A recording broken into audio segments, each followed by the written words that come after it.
Welcome to episode 2.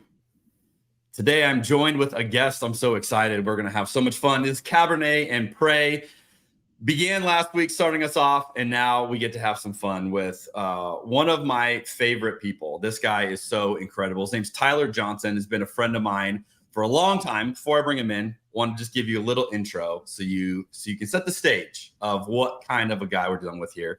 He's originally from Denver, Colorado. He loves Colorado. Played baseball at Arizona State University, which is legit. He's been married to Haley for 21 years. They have 4 kids, a 17-year-old, 16-year-old, 12-year-old, 11-year-old. All of them are athletes. You're starting to notice a trend here. He's a spiritual and social entrepreneur just now entering into the marketplace. Started a business called The Human Element. Ladies and gentlemen, my friend, Tyler Johnson. How you doing, buddy? Hey, man. How are you? I'm great.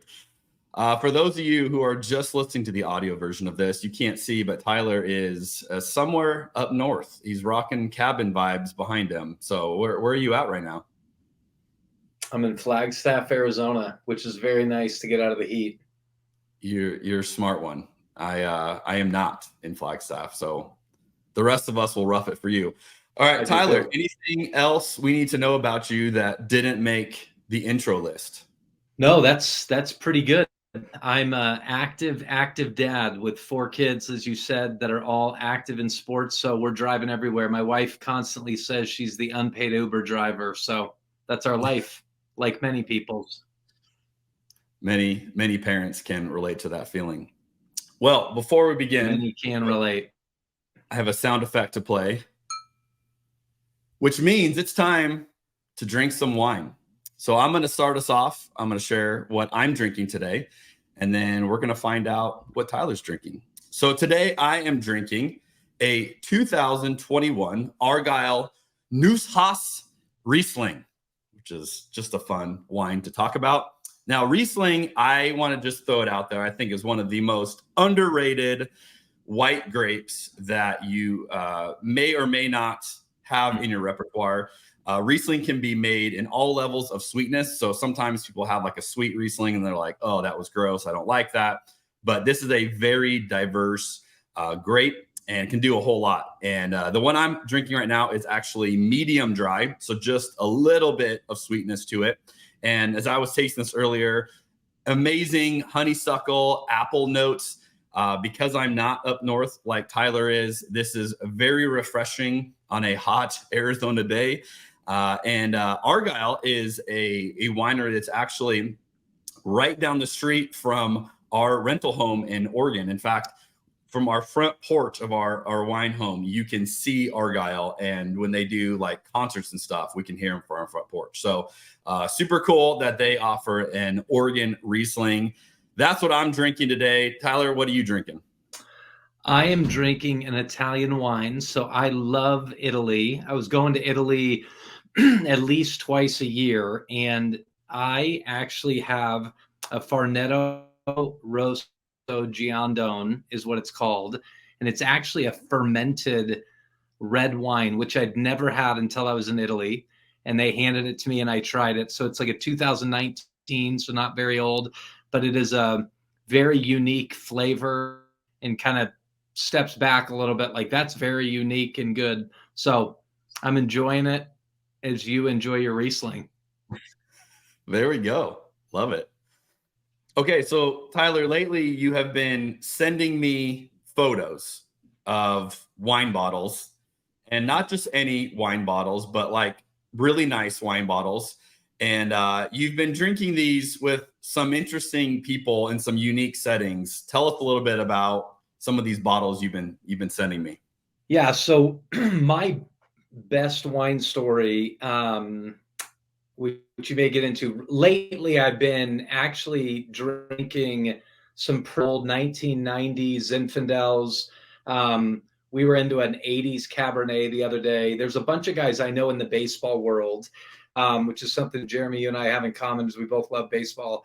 But so I have some really good friends with the Dodgers, some guys that coach with that team, and they're huge wine guys. One of them's the manager, actually has his own vineyard and winery himself. So we'll get out there, and I've been out with them in San Diego and then recently in LA, and they'll always uncork really good bottles of wine. So knowing you love wine, I like to snap pictures, not so much for you to celebrate with me, but for you to be jealous. So it's fun to talk baseball and wine. That's right. I get these photos from him. I'm just like, wow, that looks like a really good bottle, and that looks like a really good time. And my buddy said to me the other day, because he uncorked it and I drank it, and I'm like, bro, this is incredible. And he's like, at what point are you going to stop saying this is incredible and just know we drink only great wine? So have you got to the point yet? Because that's a great experience. But have you gone back and tried some really cheap wine? Like, you know, you're on a flight and hey, whatever red they give you. And have you noticed that your taste buds are changing or no? Oh, very much. It's almost impossible to go back and drink cheap wine. It's what happened to me with coffee too, which is a problem typically for your pocketbook, both for coffee and for wine. But my taste buds have definitely changed. That is a problem. If you do learn to acquire the taste of nice wine, you can't go back. So just be aware. If you have that experience, there's no going back. So we love baseball. Let's get it out there. This is a podcast about wine, but we need to set things straight. Why is baseball the greatest sport ever, Tyler?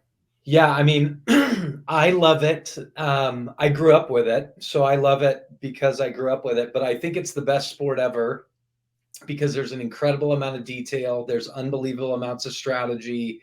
It's incredibly difficult. Most people that have studied this stuff would say hitting a baseball is one of the hardest things to do, if not the hardest thing to do in sports.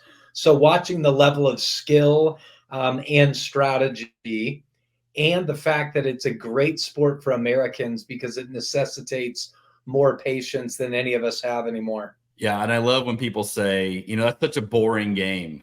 It's such a boring sport, and there's so much thinking involved. And it's interesting if you watch or listen to a game on TV or on the radio or whatever, they're explaining everything to you in real time. And if you go to a game, you have to try to make sense of what just happened, or what was that play, or why is that guy going to that base. And that's when you realize how complicated baseball is, when there's not an announcer in your ear literally explaining it. And I've become the dad at baseball games that when like the other parents, you know, are asking the question, like, what, that kid just struck out, why is he on first base? Like, okay, let me explain. Drop third strike, you know, like I just have to be that guy. But yeah, you're totally right. There's just so much to love. Now it's gotten even more so with the whole, you know, the rise of Moneyball, which kind of made it famous. But the nature of analytics now, the level of strategy is amazing. And when you get in, there's all kinds of really cool websites. You can watch guys talking about this stuff now, but it's really fun when you get into it because there's a level of detail and understanding of why certain moves are made. People complain a lot, especially historic baseball people, of why managers are pulling pitchers as early as they are. And it's all science is what it is. It's literally analytics that it's matchups and how it works, which is pretty fun. It is fun to mix I have a gut feeling about this with here's what the charts show and try to blend those things together. That's exactly right. Okay, Tyler, when I was thinking about early on, like who do I want to have conversations with, you immediately came to mind, partly because you and I have been having quite a few conversations recently about your life. There's been a lot going on for you, and we've been talking through it. And I just asked you if you would be comfortable sharing some of that journey or whatever, to whatever degree you feel comfortable. For those who don't know, Tyler was the lead pastor of a multi-site, multi-congregation church in Arizona, and recently decided that that's not what he wanted to keep doing. So he just stepped away from that. And I would just love, to whatever degree you feel comfortable, share a little bit of that journey, because this was not a short run for you in that role. You did it for many years, and obviously a lot of thought went into why you don't want to do it anymore. And I think it's really insightful for all of us to kind of hear from someone who's been deeply in the trenches and now, you know, it's decided to do something else. What's going on? What's your thought process and all that? So I have my whole adult life, professionally, I've been in this world of ministry which is unique to start with because I didn't grow up in it. I didn't grow up in the church at all. So even when the professional decision to be in church work and in the faith sector, if you will, was a real shift and challenge for me. I've been around baseball my whole life. So my father's a really prominent amateur baseball coach. I thought I'd be in baseball as long as I could be, that I'd play as long as I could, and then end up in a coaching realm like he was. And when these options came to me, Jesus had kind of gotten really real to me. And it was a wrestle with me to think about professionally working in the church space. And yet everything kind of just snowballed and it happened. And it was a great experience. I mean, it's over 20 years. My first job out of college was July of 2001. And I went in professionally on staff at the church that I ended up leading, and it changed names. There was a merger of the churches launching the multi-congregational network. But really, I think the die got cast on my transition a while ago, and I'm not certain I could pinpoint a day and time, but I do think you begin to hit your late 30s and 40s, and whether you're consciously or subconsciously knowing it, you're asking these questions about your preferred future and what do you really want. And there are some factors when you're in faith and church space that are complicated. There's a lot of complications around the nature of a big organization. You're leading multi-million-dollar organizations. So people would talk about the business dynamics. There's dynamics of that have a lots of parts of it that are enjoyable, and then a lot of parts of it that are very disorienting to think through how you're giving shape to Jesus and trying to show people Jesus and form people in the Jesus way of life. And you have all of these leadership responsibilities and they're webbed together like this. That's complicated. And so you start having some internal wrestles. Then there's a lot of that work that really does, I don't know any other way to say it, but it does isolate you or extract you out of a lot of the warp and woof of other things in culture. And so a lot of times you start looking at people that you're leading that are inside your church and beginning to go, I wonder what their life's like as a medical sales device person. I wonder what it's like to engage with these people as a teacher that have all different types of stripes of kids in the midst there. I wonder what it's like to serve as a public servant. And you end up kind of having these moments. I shouldn't say you do. I started having these moments of a little bit of fantasizing of it. And it's hard to not say it this way of like, what does it look like to just live a real life as a real person, follow Jesus in pursuit of that, which is not a downgrade on pastors. I mean, I've been one my whole entire adult life, but there was something in me churning. And then I would say the biggest factor for me in business, there's this book called The Blue Ocean Strategy, which is basically there's this huge blue ocean of opportunity that we can go after, but everybody seems to go after the same thing. And Jesus has a line like that where he talks about this field that's white for harvest.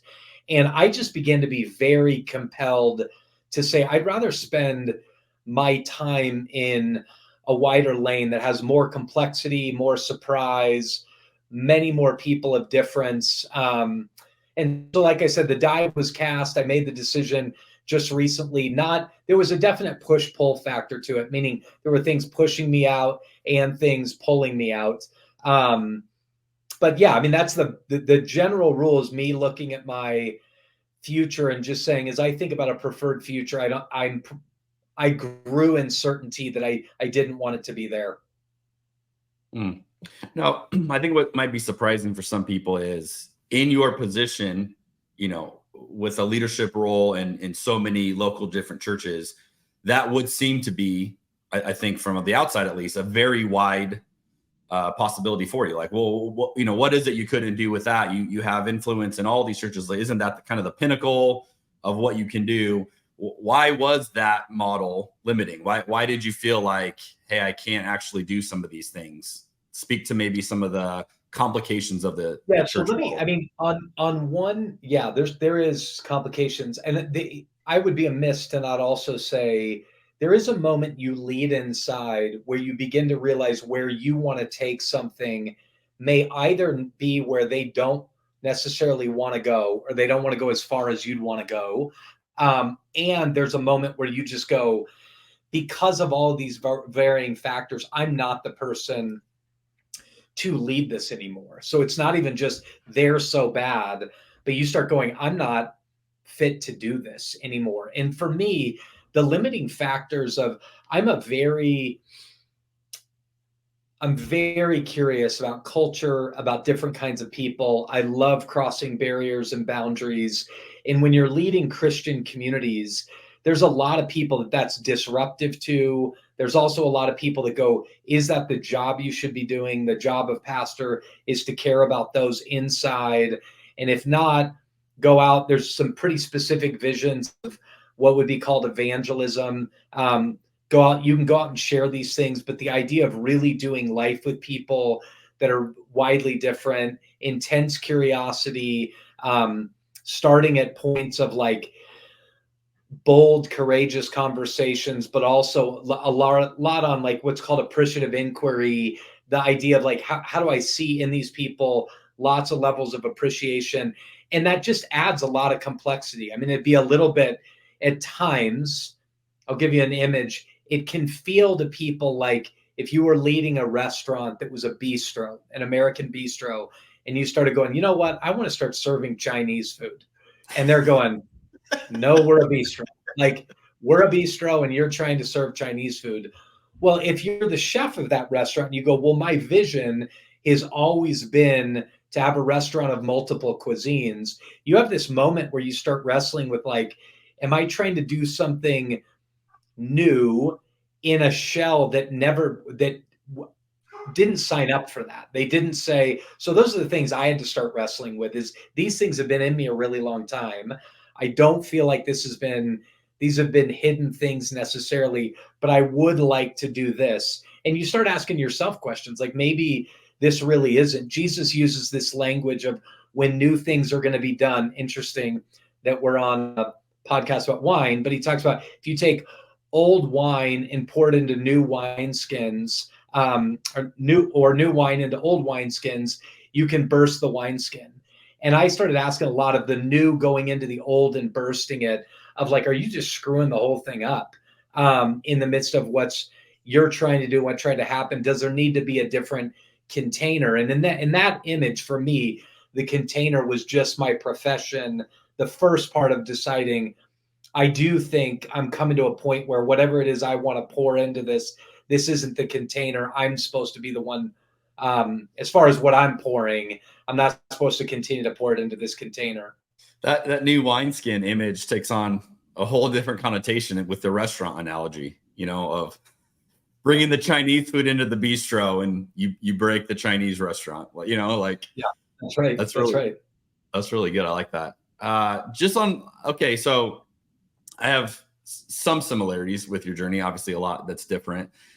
What are the emotions that this journey has been like for you? Is this, you say it so logically and, it's like, oh, well, that, of course, that makes sense. But you're a human and, these are deep relationships and it's complicated. Just what have you felt along this road? What would you say have been maybe some of the dominant emotions that you've experienced? Yeah, I mean, one of the things in the journey for myself in transition of something you've done that's very community oriented. I mean, it's a people oriented industry, if you're willing to use that word. Best friends, families, wildly involved with each other.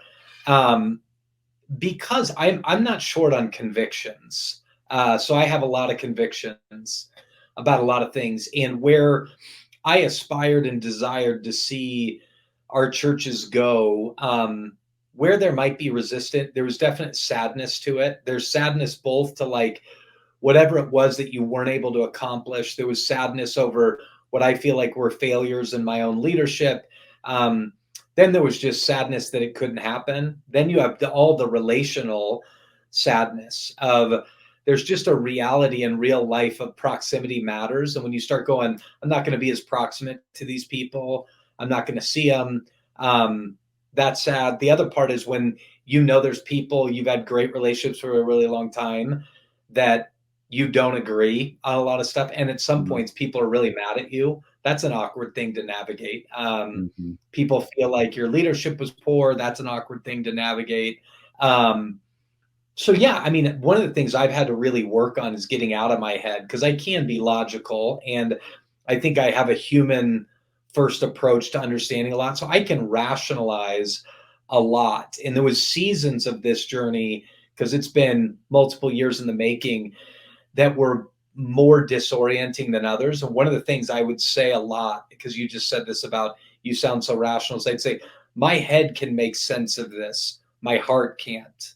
Mm. And I've been challenged recently to say, you're trying to make so much sense of this in your head. Maybe you should actually trust your intuition and feelings more than even your thoughts, about what this is. And that's whether or not people agree with that as they're listening to it. It was really good for me to begin to go, when you're kind of trying to live out a whole reality of who you are, and there's this word of embodiment, um, making it makes sense holistically through who I am, not just rationally in my head. So that's why I appreciate your question. Yeah, that's so good. And, I think, to go back to your analogy, you as the chef maybe had hopes and an energy that you could serve different food. And so, when you realize that's not going to be a reality, there is that sense of sadness and almost a grieving, in my experience, of this could have been something that I would have been really excited about.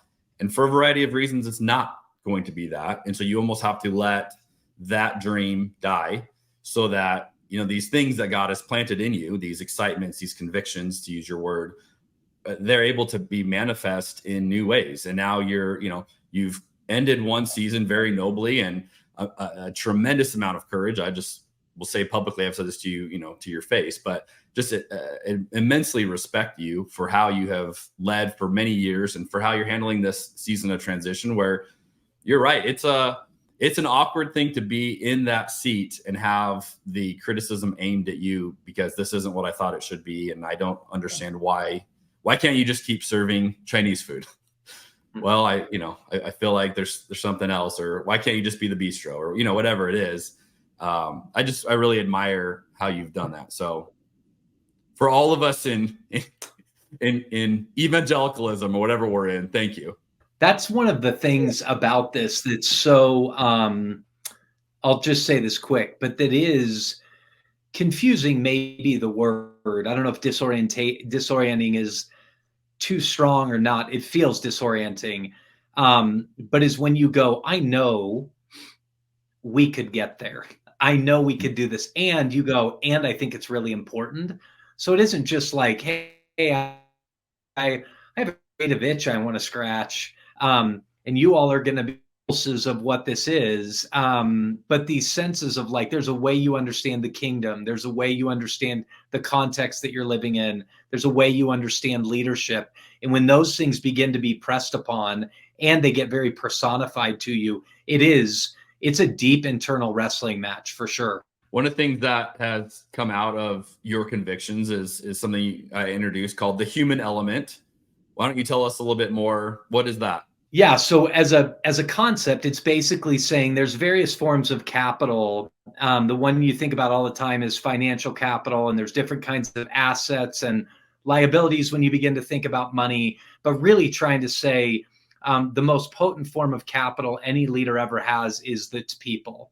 And every dynamic of what we study, let's say it's cultural intelligence, relational intelligence, even down the line to like P&L sheets.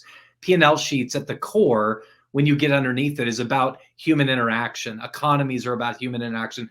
So the human element is just saying, especially in a world that's in all these emerging technologies, AI and robotics, so we have, and the most potent form of capital is human beings. And that's the human element, which I would say is your greatest competitive advantage. So what do you do with that? So yeah, so I have started a company that really falls in it's essentially an organization on strategy and execution, but it gets as zeroed in on working leader to leader, of helping leaders find out learn themselves, learn who they are, not just as leaders, but as humans, and then how to activate in their leadership, or complex problems inside of organizations, which could be crisis management. It could be specifically they're looking for strategies that would be more human-centered. So it's an organization that essentially says you have, if you drew a circle with like a Mercedes emblem, and one of the triangles of the Mercedes emblem would be your specific industry focus. So if it's an engineer, you're an engineer. I would shade that out and go, I'm not an engineer. I don't claim to be an engineer. I don't have the experience or expertise. You have an engineering. Another part of it would be actual money, all the money that goes into this. You have to figure all that out. But where it's people, this is where we'd enter in and go, we think we have background, experience, and expertise to be experts in human nature. And so when you get into this, let's have a conversation around how all of your struggles at a core level seem to be human struggles. So I'll give an example. When I've met with some professional sports teams, coaches, or some front office people, it's always incredible to me how they spend so much money on data and analytics. One, they spend so much money on training the physical bodies of the athletes and developing routines, and then strategy on game planning related to both of those. But when push comes to shove and they come back and drink wine, what they're talking about fundamentally is the human challenge. Why did this person see the information they had and still shake off the catcher and throw a pitch we told him not to throw? Well, you get in and you go, well, there's something fundamental in what it means to be human. When a human receives information of don't throw that pitch, they're hearing you're not good enough in that. When you add human nature, doesn't like to be confronted with something they're not good at, and they want to prove to you they are, they now throw a pitch they weren't supposed to throw in baseball, give up a home run. Why does that happen? That's the angst. So typically a leader would complain about that, would be frustrated about that. There'd be gossip in the center circles of whatever the leadership culture. When you take a perspective of the human element, you humanize a situation and then begin to build strategies according to human nature for greater execution of what you'd want to do. But it is, my experience is that's rare because it takes time. It takes a lot of conversation that most people don't want to live in. They want efficiencies to get them there, and yet continue to have the same problems, the same conversations over and over and over. It sounds like it's a great application of empathy. Yeah. I mean, I think empathy is a substantial part of what this is. One of the things I use is this idea of multiform intelligence. And one of the components of that is relational intelligence, which emotional intelligence, which empathy is a huge part of, would be a part of it. But also cultural intelligence begins to be a huge part of that, because people are working with people from vastly different backgrounds than they have. But it is a huge exercise in empathy. And I love, you could approach the pitcher and say, here's our analytics. Here's why we told you not to throw that pitch. Or you could say, hey, how are you doing? What's going on right now? Totally right. You're suggesting let's treat them like a human first, not, you're just the product of these analytics. And I think that's powerful. Obviously works in sports, but that has huge implications for every arena of life, it would seem. For sure. I mean, if you took it out of the athletic arena and just put it into whatever arena, it's a person coming in to evaluate a teacher and go, why did we do this evaluation? And the next time we're in here, you're doing the same thing. It's not always as easy as like they're obstinate and don't want to do it. And again, I don't want to be a pure optimist. I mean, there's certain points people are obstinate and do go, I don't want to hear it from you. But a lot of times it's just the complexity in human nature is far more it's far more complex and interesting if we're willing to engage with it. I love that. It also applies to parenting, as I'm listening to you talk. A whole lot. Yeah. Yes. Like, why are you doing what you're doing right now? You are passionate about ecumenism. And this is something that's not on the radar for most Christians. Many Christians probably have no idea what this word even means. So I'll give us a working definition. Ecumenism is the belief that the different Christian churches should be as united as possible. Kind of a vague way of understanding it. Why would you say that is such a value and passion for you? I mean, on one hand, if you just go the Bible, Jesus has this prayer where he's praying for the oneness of all of his followers so that the world would know how relevant Jesus really is, that the world would know that God had sent Jesus into the world. So that's the passage that gets referred to a lot in the midst of it.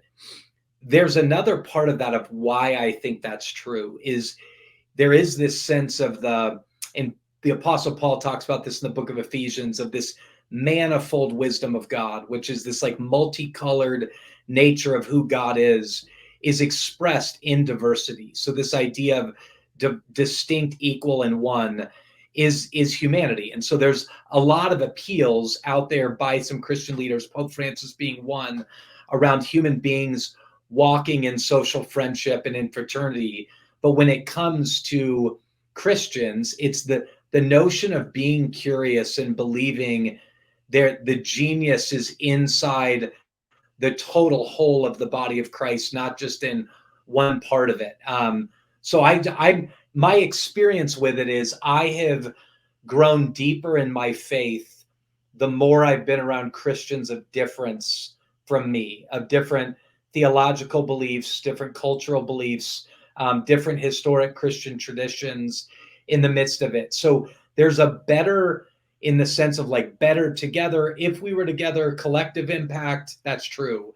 Then there's like a better in the brilliance of what you don't know. So when you begin to explore and see what you don't know, you get stunned by it and see the beauty inside so many of these traditions. So I am deeply passionate about it. I do think the division's a massive problem inside the Christian church. And I think the ones that lose is us at a very core level of the opportunity to just see far, far deeper the brilliance of God than we've ever seen before. Now, because I know a little bit of this history, speak to this. This was one of the menu items, I think, for you, to use your restaurant analogy, that you were trying. This is a dish you were trying to bring in, and was very tough in the reception. What was that like when you tried to make this a value in real time? Well, anything. We had 10 churches inside of our one church, 10 congregations, we would call them. Even inside each church, there's different people who receive these things very differently. So a couple who came out of, let's say, a mixed marriage, meaning one was Roman Catholic, one was Protestant, ended up love it. I mean, they're fascinated by it. It helps them understand their families. Some of the biggest resistors to it in our world, which was a Protestant church, were people who had become kind of more Protestant or evangelical out of Roman Catholic backgrounds because they'd had really poor backgrounds inside their Roman. Even in that, if you take the human side of it, you have to remember there's also a lot of evangelicals becoming Roman Catholics. So there's this dual highway of people crossing each other's paths along the way. But the opposition at the core level is in the worlds I was in, for so long have been told the other historic Christian traditions aren't biblical, maybe even not Christian. So it gets very disoriented to people when you're going to sit down at a table and go, we're going to talk about Jesus and how you love Jesus and how we love Jesus. To some, it feels like you're compromising the core convictions of what you've told them and or taught them for a long period of time. I clearly don't believe that. And I don't believe it's up to me to do the work that I think only God can do, to go, who actually believes in Jesus, who actually is following Jesus. All I can do is kind of take people at their word and say, you're saying it. I know there's scriptures in the Bible that say your life should match the one you say you follow. That's all true. But when it comes down to like the deep, visceral opposition, who's a Christian and who's not a Christian, that's a bit outside of my pay grade. So for me, it's as simple as like, even in the end, if many people say, that are Protestants, let's say evangelicals, we don't think Roman Catholics are Christians, or there's a lot of Roman Catholics who don't think Protestants are Christians. To me, it feels so ironic that sitting at a table talking about Jesus could create that much controversy, because it's like, well, don't you think that would be a good thing? Like maybe their eyes would be open to the real Jesus in the framework you're in. Maybe. So to me, it feels like a very safe game, if you will, to go, hey, we're going to sit down at a table, we're going to have a glass of wine and some food, and we're going to talk about the beauty of Jesus. It's been an incredible experience for me, but at the level of opposition, this is where I felt like there was moments where, yeah, I felt crazy. Like, am I nuts, or does this feel crazy? Because this doesn't seem as problematic as some people really feel like it is. So I think one of the challenges, because I would say I found a very similar reaction in my ministry experience as well. One of the challenges I think in real time for people is, yeah, you're saying we are united on Jesus, great, but what we're not united on is X, Y, and Z that I believe over here, and they believe this differently. And I think for many people, they don't know how to live in that tension where you're saying you follow Jesus, but you don't follow Jesus the exact same way I do. How do you help someone who's struggling in that, who's saying, how do I get over the X, Y, and Z that we disagree on, even though we agree on Jesus? Have you found any way to kind of nudge someone along or say, hey, this is a really helpful way of thinking about that? Yeah, I mean, my answer to that would be, let's start sitting at a table. So the community I've been doing a lot of this work with uses this line of start with the feet, not with the head, meaning it's an image of when Jesus washed the disciples' feet. So if you start in service and in relationship, a lot can become a surprise to you. So I have this real strong conviction that people most often are the center of surprise. That if you want to be surprised, sit at a table, serve somebody, ask good questions, even about your disagreements. And my experiences and what I've heard of many other people when I've been in these environments is they're stunned by what they thought these people believed compared to what they believed. And so the starting point is to perceive like, hey, I think we have a disagreement here. It seems like it's a significant one. Can you tell me what you believe about Mary? Can you tell me what you believe about how somebody comes to faith in Jesus? Can you tell me what you believe about the Pope? Well, pretty soon, and I'm using only Roman Catholic examples, it would be very similar with Orthodox, Eastern Orthodox Christians. What's pretty soon is a lot of times they start answering in a way where you go, wow, that doesn't even feel that different than what I thought. Or it's really different than what I thought you thought. And then at other points, what you realize is they're not dumb. They have Bible verses to support these things. We're talking about ecumenism. They have Bible verses. They have deep amounts of thought about it. They have challenges to you. And even if you walk out, which I've done hundreds of times, like I still don't agree with them, but I walk out with far more respect and a strong sense of like, listen, that isn't unorthodox and it isn't unnecessarily like unbiblical to the level that would be wildly concerning. And sometimes it is. I mean, Jeremy, sometimes I go, wow, that feels really problematic. Like I don't, and then I walk out and go, that feels really problematic, but that person's pretty interesting. And then I walk out and go, and this builds my faith. I walk out and go, God, I don't know what to do with all that, but I thank God I don't have to fix it, because, and you start realizing like these people aren't dumb. They have deep-rooted convictions that I may even deeply disagree with, but then you start going these trite like slogan mantras that you think is going to like prove your point and change their mind.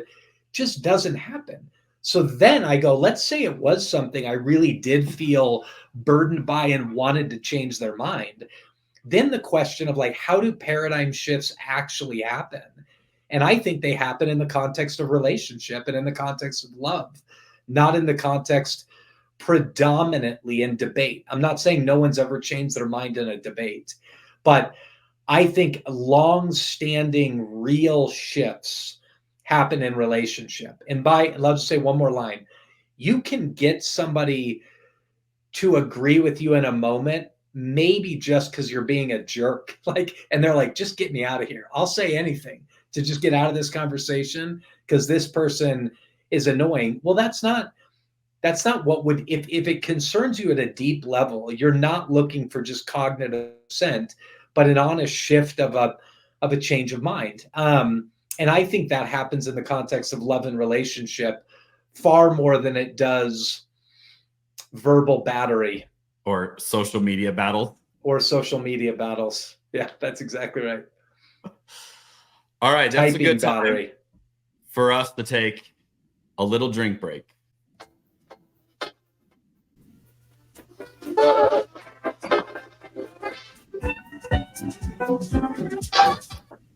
You've already talked about drinking wine with baseball players. What is your favorite, if you had to pick a memory, maybe first thing to come to mind or the last great one you had, if you've got tons of them, a favorite wine experience? What was it? Why was it so amazing? So one of my best friends in the world got the bench coach job with the New York Yankees when Aaron Boone became the manager. And so you got to understand, this is not me trying to name drop. I love baseball, my best friend in the world, and I love food and wine. And they took me to a place. So the New York Yankees do their spring training in Tampa, Florida. And there's a place called Burns Steakhouse, which is the largest wine library in the nation. So, I mean, it's a book that's like this. It's basically like the Dewey Decimal System. Literally, they have cataloged their wines according to the Dewey Decimal System because the cellar's so massive. You can see a portion of it, but then the majority of it, I mean, you could look it up how many of them was. So I'm literally sitting, eating steak and drinking a 1972 Zinfandel. So I'm not young. And that's 5 years before I was born. I was born in 1977. And I'm sitting there the whole time like, is this real? You're a Yankees fan. I'm not a huge Yankees fan. I don't hate the Yankees, but I sat there the whole time like, you're talking baseball, the power of wine. I have a really good friend in the restaurant industry, and he talks about the power of food and beverage to lubricate an environment.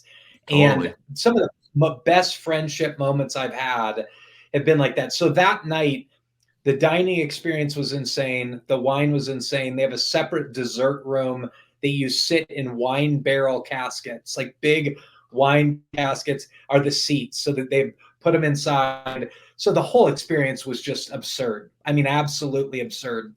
And I didn't have to pay for it. So that made it even better. But the 1972 wine was, so if you add wine, friends, and good ambiance and food, a lot of laughter and talking about baseball, that's a recipe for success in my book. Yeah, that sounds incredible. That's a good time. Okay. So you had issues, we'll say, trying to bring Christians together with other Christians. Okay. But you go further than that. You also are passionate about uniting people of different religions, which if people have a hard time on the first, they're usually really going to have a hard time. Yeah. You know, why on earth would we try to spend time, with other religions?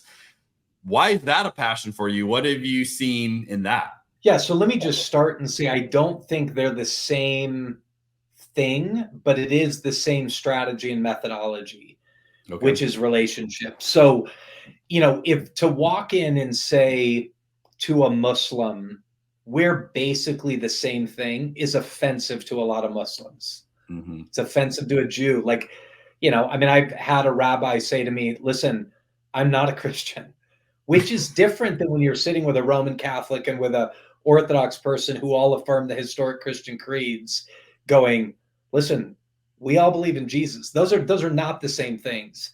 Sure. And yet we live in the same world. And so one of my favorite lines is if if you boil it all down, and Jesus says the greatest commandment's to love God with all your everything and love your neighbor as yourself. If that's the center of it, is loving your neighbor as yourself, which we could get in a long conversation about the number of times that gets boiled down only to that statement, love your neighbor as yourself, because I think it's the means we love God. You can't love your neighbor if you don't know your neighbor. And there are tons of our neighbors who are not the same religion as we are. They don't have the same, what philosophers would call first principles, whether that's atheists, agnostics, Hindus, Muslims, a variety of stripes, Jews, a variety of stripes, Zoroastrianism, whatever it might be. They don't. And yet I'm called to love my neighbor. So what's very interesting is I can't love them if I don't know them. And then you get into like, even I made this statement earlier about the human element, but when you study economics and economies thrive where there's trust. So even in a capitalist society like ours that wants to advance economic impact, social trust is so massively important to a flourishing economy, which I think economics means way more than just money. But people don't begin to interact money. It's the old adage of like, people do business with people they trust. You use Yelp because people are giving you a recommendation, which makes you trust the restaurant you just chose more because a variety of people are there. Well, if social fabric and trust is so important, and as a Christian, I'm called to love my neighbor, I'm doing active work towards living out my faith of Jesus in getting to know my neighbor. And I think I'm loving all my other neighbors by building social trust amongst religions of difference. So when there isn't trust at the most dramatic level, you have terrorist attacks. You have bombings of cities that happen, and then always be like the other, here's the other person. So when you're sitting, and this is what I mean by the strategy, and you're pulling people together at tables. So I've been in retreats, like going away with imams, which is like a Muslim leader, a clerical leader, like a Muslim pastor. So imams, rabbis that are leading synagogues of Judaism, and we'll literally sit in rooms. Most Muslims don't drink alcohol. Some people will be drinking alcohol. I've been at a dude ranch in Texas where people are shooting skeet and riding horses together. And the whole point is to be human beings together. And you start realizing fast, we have far more in common as human beings than we do differences. But then it gets to these really interesting, if you're willing to honor people's deep level of convictions and not always go, well, we're basically the same thing. I'm not opposed to those moments, but when you can go, we have a ton in common as human beings. Now I want to talk about the differences. There's some of the most robust conversations I've ever had in my life, because many of these people have beliefs that in believing what you believe, it's an eternal problem for you. People would call it hell. Muslims call it the hellfire. So you get in these very emotionally charged, in a good way, passionate conversations about deep-rooted beliefs. And it's fun. It's fascinating. It's fun. I've developed incredible friendships, had amazing opportunities. And I believe it's about way more than my incredible experience. It's about our kids are going to school with kids that are massively different. And if we can help them work together, far more can be accomplished in society. Far more can be accomplished in businesses, business partnerships. And then ultimately, that's the positive. You're also combating the negatives, is when people don't know each other, they typically fill the gap in pathological ways and do crazy stuff, even to the point of murder. So you frame this is a way to live out Jesus's command to love your neighbor. Would you then say, because I can imagine some Christians hearing this and going, okay, great. If that's your thing, then, meet with Muslims. But would you go further than that and say that there's a sense of obligation of, if you are following Jesus and you do want to love the other well, that this is something you should take a look at? Or how strongly, I guess, would you say that? Yeah, I mean, I feel it pretty strongly. I mean, essentially in this, especially in the sense that I know you're called to love those in proximity of you. So if you take your physical neighborhood as an example, so there's two guys that are both good friends of mine, Dave Runyon and Jay Pathick, that wrote a book called The Art of Neighboring. And it's basically, what if Jesus is calling you to love your literal neighbor? Well, I know in tons of neighborhoods of people that I'm friends with in Arizona and the United States, they have a lot of diversity of belief in their literal neighbors. So to me, it would be, I think Jesus is calling us to have barrier crossing love with people. So, yes, I would say that strongly. The other part is in love based upon what you believe. So, in Islam, there's this concept called dawah, which is, if you're a Christian, it's called evangelism, which means you are trying to get people to believe the way you believe because you think it's important. Short story, I'll tell you very quickly. When there was a gubernatorial race for governor in the state of Arizona, some years ago now. So Ducey was 8 years. So this is about 10 years ago.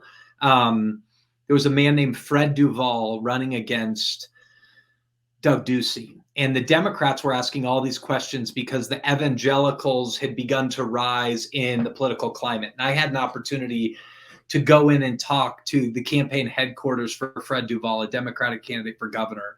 And they were asking me to speak on what is an evangelical. And there's this historic quadrilateral by a guy named David Bebbington's quadrilateral, where he talks about what an evangelical is in 4 ways. So they emphasize the cross, the Bible's the word of God, social action, and then one of them's evangelism. And I said, I know when I say evangelism, your guy's skin crawls right now. But the truth is, this campaign headquarters exists because of evangelistic-like belief. You believe Arizona would be better going blue than it would be going red.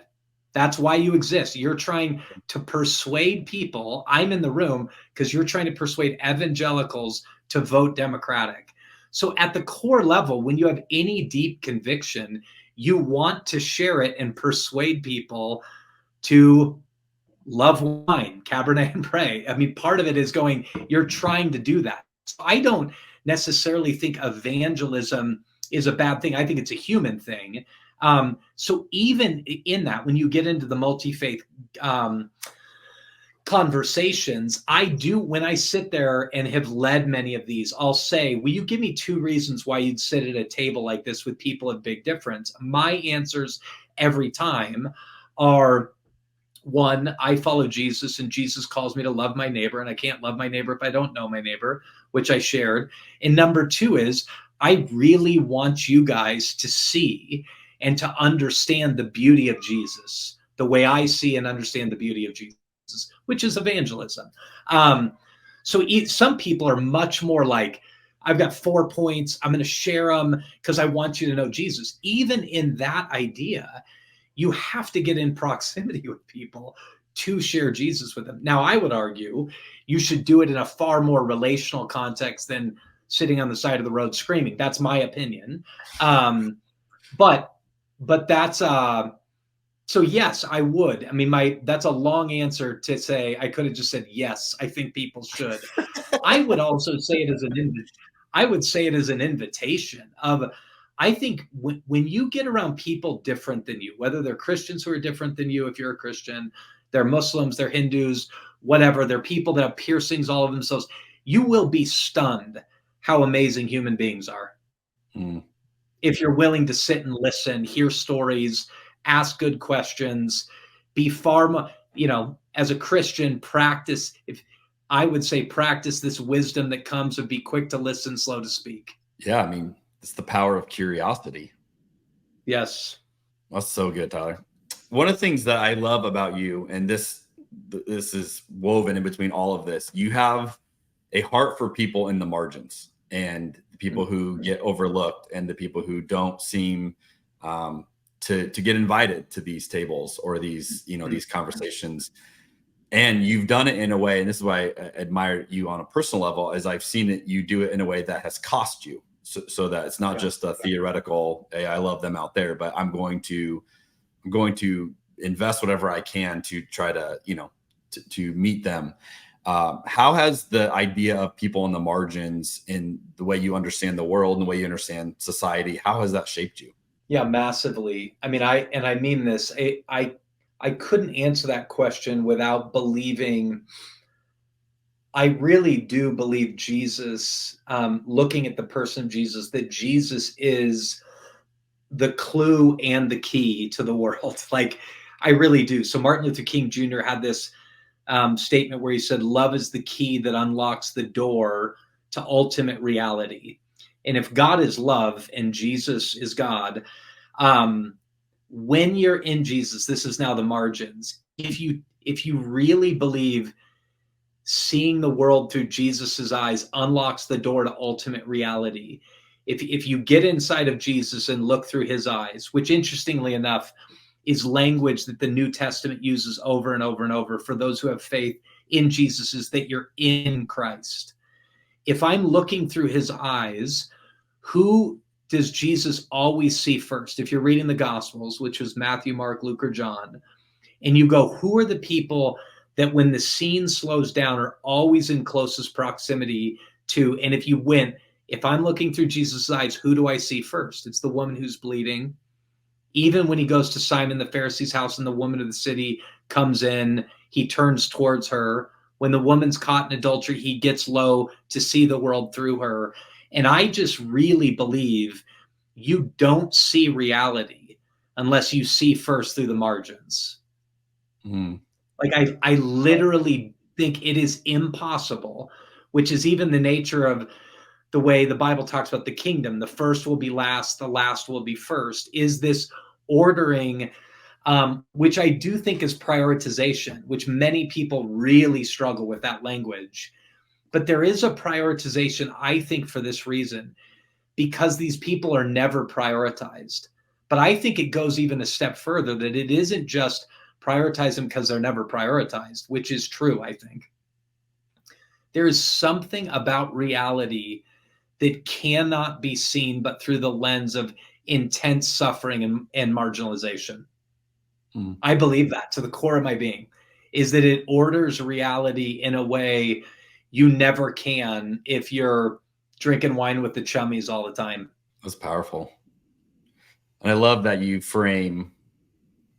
almost frame it for us, not just, oh, this is going to be an altruistic thing I can do, but almost you could internalize it of, this is a way for me to be more grounded in what is real, in the way the world actually is.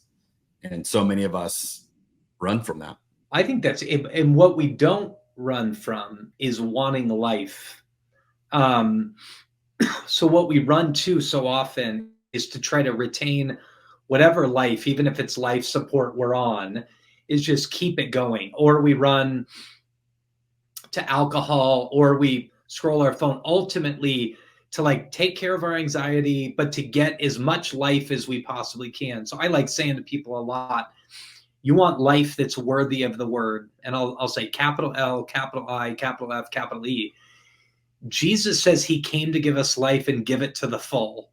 And if you do what he says, so this is when he uses this famous thing at the end of the Sermon on the Mount, which is is if you put these words into practice, you'll be like a wise builder. To me, that's the abundant life. So if I want life, so reality is what I was talking about, which I think is so true. But I do think there's this invite given to us in Jesus that I think all of us know in our bones, whether we believe in Jesus or we don't, is this fundamental belief that what many people would call altruism, that if I lived like that all the time, I would experience life and would be happier, which is what, the Bible says this, like, remember the words of the Lord Jesus, who said, it's more blessed, which is literally the word happy. You will be happier in giving than you will be in receiving. So it's an invite to reality and to happiness and to life. I believe that to the core of my being, but it's scary because we're creatures of comfort, and And a lot of times what reality is an exposure of where we have sickness inside of ourselves. And that's really hard for people, it's confirmation bias. I'd way rather have a bunch of people around confirming where I'm at rather than things exposing like, well, what if something really is wrong that I should really change? So that's so good.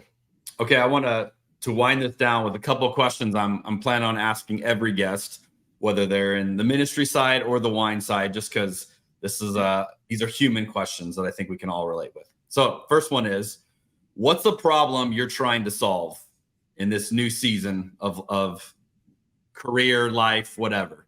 Yeah, I'm having an image come to my mind, but the blockages in collective impact. So the human blockages to the power of what we can do together. I'd like to be a part of solving that problem where I can, is where people typically say, I'll never work with that person, to see the power of collective impact. The human element, if you will. The human element. See what I did there? I see what you did. Keep doing it, bro. That's marketing. Thank you. You plugged Cabernet and Pré, so I felt like I owed you. What's something you're excited about right now? Yeah, I'm excited about starting this company. I really am. I'm excited about who I'm doing it with and having opportunities to do it with. You're at a stage of business development, so there's not a lot that I can talk about. But in business development, you end up in some spaces and around some people and projects. There's a couple projects that would kind of be in the public-private partnership side, or opportunities with some communities or cities that gets really exciting to me, that I feel like brings out a lot of the areas I've gained some experience in, of interacting with different kinds of people. And to think that that could drive beyond a experience to real solutions, that excites me a lot. That's awesome. So I'm excited to watch that develop for you.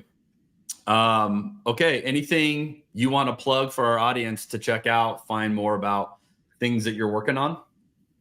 Yeah, I mean, in the ecumenism area, john17movement.com, I think it was the community I'm a part of that I'd be very interested in people checking out. I'm also a part of a wider network called the Surge Network, which is an interesting community and group that really focuses multi-ethnicity in the church, and a lot around the ecumenism stuff as well. And then go to MLB.com so that you can follow baseball, because Jeremy and I will both affirm it's worth it. Literally before the episode, we're like talking about the latest roster updates and things like that, and trying to make sense of why the Yankees are so bad right now. It's brutal. You know what is crazy about that, man, is they're not bad. I mean, people that have bad teams can't stand people like you, because they're like, if this is bad, but they're not on pace to win a World Series, which for the Yankees is bad. I mean, they're in last place. I'd say that's bad. In the best division in baseball. But yes, that is true.